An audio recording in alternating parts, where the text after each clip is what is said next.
ख्रिस्ट'नियाव अनलायग्रा लोगोफोर, बे भिडिअनि गेजेरजों नोंथांमोनजों सावरायनो सानदोंदि प्रभु जिसुनि बाप्तिस्मा लानायनि सोमोन्दै। प्रभु जिसुआ सासे इसोर जानानै बियो बाप्तिस्माखौ मानो लाखो? जों गोबाङानो सानदों जानांगौ ने? बिनि सिगाङावहाय आङो नोंथांमोनजों सुंद' सल'खौहाय सावरायग्रोनो सानदों। सानसेखालि सासे उन्दै गथ'आ गिर्जा न' गुदियावहाय गसंनाय समावहाय बियो मोनसे बै गिर्जानि खोरखिखौहाय बियो नुयो। जेब्ला बियो नुयो अब्ला बै खोरखिया जोंब्लावनायमोन ना, जोंब्लावनायमोन।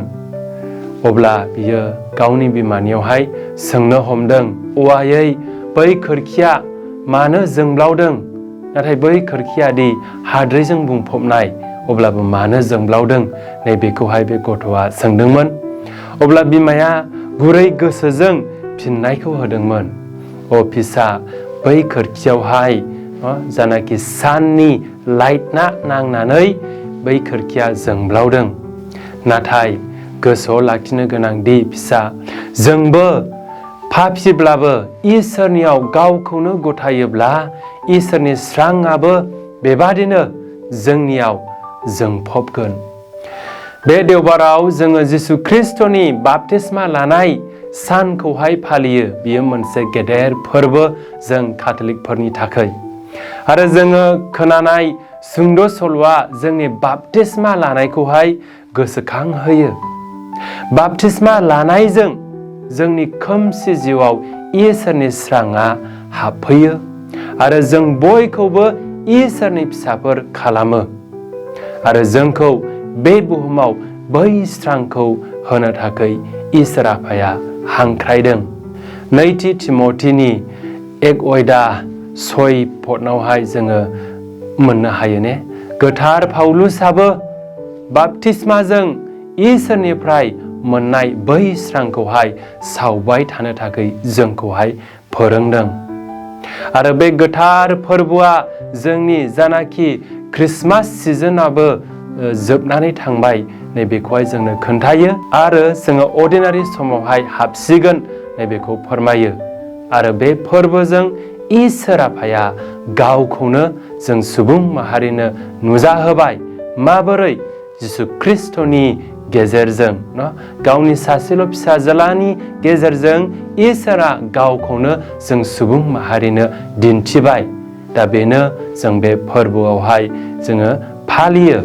जोंनि बोखांजानाय जारिमिनाव प्रभु जिसुनि बाप्तिस्मा लानाया माखासे जोबोद गोनांथि बाथ्राफोरखौहाय फोरमायो। सेथियाव जोङो मिथिनो हायोदि प्रभु जिसुनि बाप्तिस्मा लानाया मोनब्रैबो गाहाम बाथ्रायावहाय दङ। आरो नैथियावहाय जोङो मोनथिनो हायोदि फार्स्ट टाइम पाब्लिकै जोङो सासे इसोर साथाम महरखौहाय जोङो नुनो एबा खोनानो मोनो ने? बिफा इसोर, फिसा इसोर आरो गोथार जिउ इसोरखौ। आरो मोनथामाव बिफा इसोरा डिक्लेयार होयो ना, बुङो प्रभु जिसुआ बिनि अनजालु फिसा न, जिसास एज द बिलाभड सन अफ गड। बेखौ जों मिथिनो हायो। बाप्तिस्मा लानाया प्रभु जिसुनि थाखाय मोनसे गावखौनो सिनायथि होनाय जे बियो पापिफोरजों गसंफैबाय। बिनियाव पाप गैयामोन, नाथाय बियो जोंजों सासे जाफैबाय, सुबुं माहारिजों सासे जाफैबाय। नैबेखौ फोरमायो। बै समा प्रभु जिसुनि थाखाय मोनसे डिसिसन लानायनि सम, डिसिसन लानायनि सान, बिनि गिबि हाबा मावनायनि सान, पाब्लिक मिनिस्ट्रि नैबेखौ जोङो मिथियो। आरो बै समा मोनसे गोथार सम, जाय बिफा इसोरा गावनि रावजों बुङो, "बियो आंनि अनजालु फिसा हौवा, जायखौ आङो अनो" ने? बे देवबारनि सेथि फरायनायावबो आइजाया नाबिया इसोरनि सासे खामानि मावग्रानि सोमोन्दैखौहाय बुंथिदों। आरो बै खामानि मावग्राया गोथार जिउजों सुफुंजानाय बेखौ फोरमायो। बियो बे बुहुमाव जास्टिसखौ लाबोगोन आरो बेनो बे बुहुमनि स्राङा। आरो बै खामानि मावग्रायानो जाबाय प्रभु जिसुआनो। बिनि सोमोन्दै बियो बुङो, बे इसोरनि खामानिखौ मावफुंगोन आरो बोखांजानायखौ बियो सुबुंफोरनो होगोन। गोथार पितराबो नैथि फरायनायाव बुङो ने, प्रभु जिसुआनो गोथार जिउजों सुफुंजानाय आनइन्टेड वान, बिनो सोखानायखौ होग्राया, बेमारिफोरखौ फाहामग्राया आरो बादुवा जिउफोरखौ होखारग्राया। नैबेखौहाय नैथि फरायनायाव जोङोहाय गोथार पितरा मिन्थिहोयो। आरो गाहाम बाथ्रायाव खोनानो मोनो गोथार जहना प्रभु जिसुनि थाखाय लामा खालामनायखौ। बिनि बादिब्ला गावहा दैजों बाप्तिस्मा होयो, नाथाय प्रभु जिसुआ गोथार जिउजों बाप्तिस्मा होगोन। नैबेखौ बियो फोरमायो।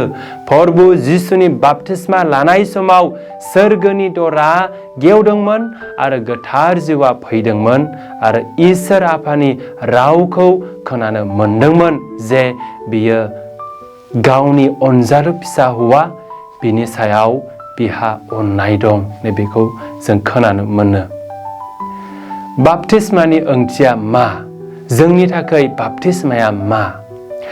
बियो मोनसे जास्ट ओरैनो नेमखान्थि एबा फालिथायल' नङा फोथायारिफोर, बियो मोनसे जागायजेननाय सान जे जोंनि जिउआ प्रभु जिसुनियाव, बिनि आखायाव बाप्तिस्माजों जोङो इसोरनि फिसाफोर जायो।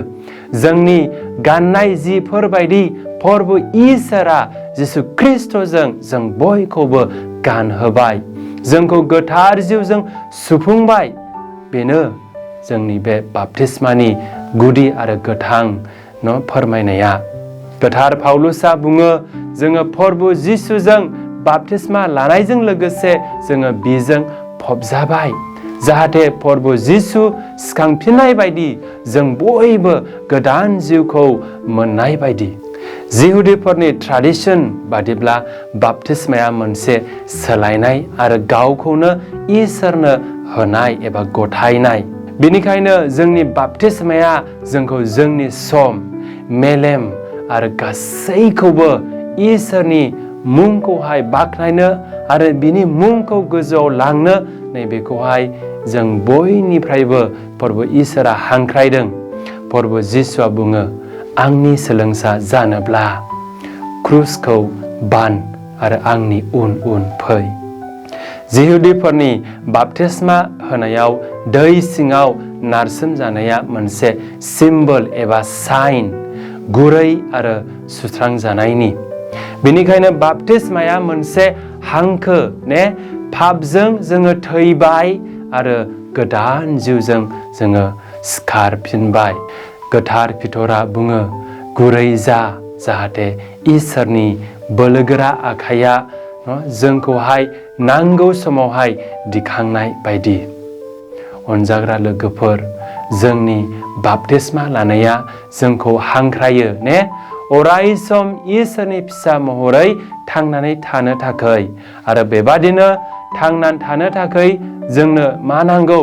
जोंनो फोथायनाय, गोरा फोथायनायखौ जोंनो नांगौ, सैसोनो हाग्रा गोसोखौ जोंनो नांगौ आरो इसोरनि लामायाव गोसो गुवार जानानै जोङो थाबायनो नांगौ। दिनै बे प्रभु जिसुनि बाप्तिस्मा लानायनि फोरबोआव दे जों इसोरनियाव खावलायदिनि, जाहाथे जोङो जेब्लायबो बिनि लेंफोर जानानै जोंनि जिउफोरखौहाय खुंलांनो हानाय बायदि। जिसुआ बाख्नाय जाथों।